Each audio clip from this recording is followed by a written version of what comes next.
নমস্কাৰ। প্ৰথমতে মই শ্ৰদ্ধাৰ বিচাৰক মণ্ডলী আৰু উপস্থিত ৰাইজক সশ্ৰদ্ধ প্ৰণিপাত জ্ঞাপন কৰিছোঁ।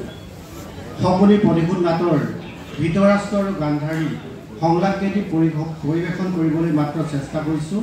যদি ভুল হয় আপোনালোকে ক্ষমা কৰিব। সি নুশুনে ৰাণী, মোৰ কথা সি নুশুনে, মোৰ কথা সি নুশুনে। কিয় নুশুনিব? অভিমানী হ'লেও মোৰ পুত্ৰ দুৰ্যোধন অবিবেচক নহয়। আপুনি তাৰ পিতা, জন্মদাতা। সি নিশ্চয় আপোনাৰ কথা শুনিব মহাৰাজ। আৰু তুমিওতো তাৰ মাতা।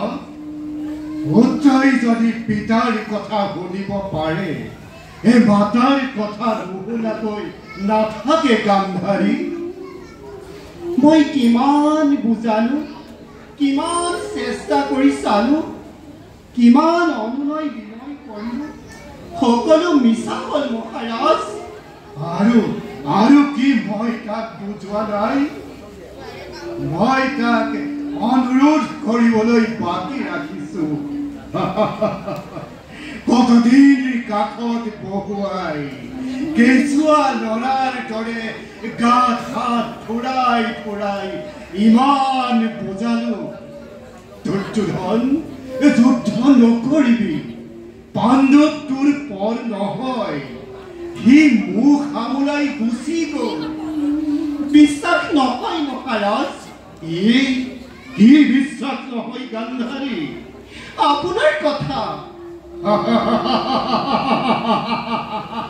পুত্ৰ অবৈধ।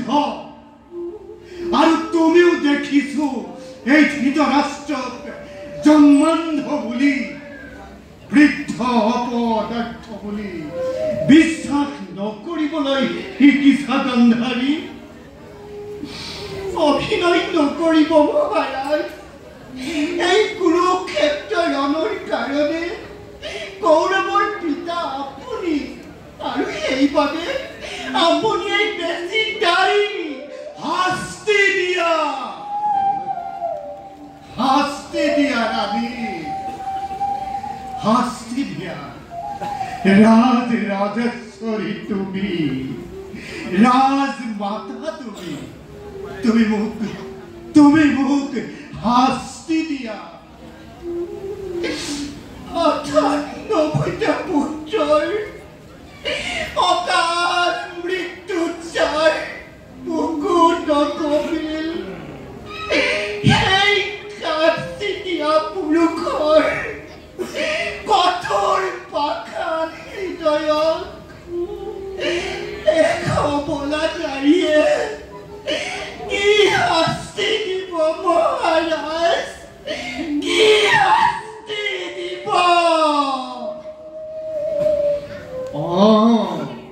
তুমি মোক পুত্ৰ শোকত জৰ্জৰিত হবলৈ কৈছা।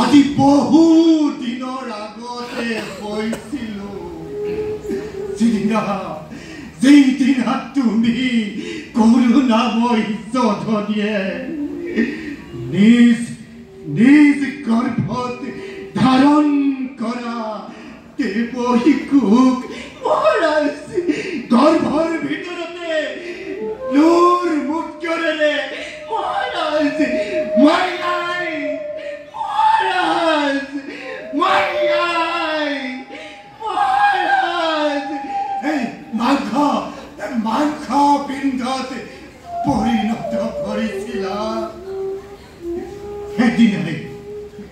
সেইদিনাই মই জৰ্জৰিত হৈছিলো ৰাণী।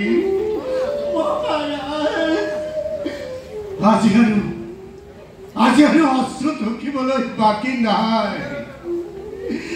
অশ্ৰু নদী বৈ বৈ বুকুৰ স্নেহৰ নিজৰা শুকাই শুকাই হিলৰ কহি ওলাই পৰিল।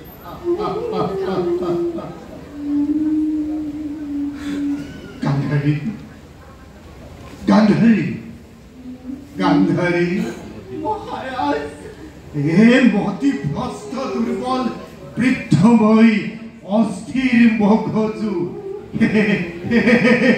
কিবা কম বুলি কিবা কৈ পেলালো। মোক ক্ষমা কৰা গান্ধাৰী, মোক ক্ষমা কৰা।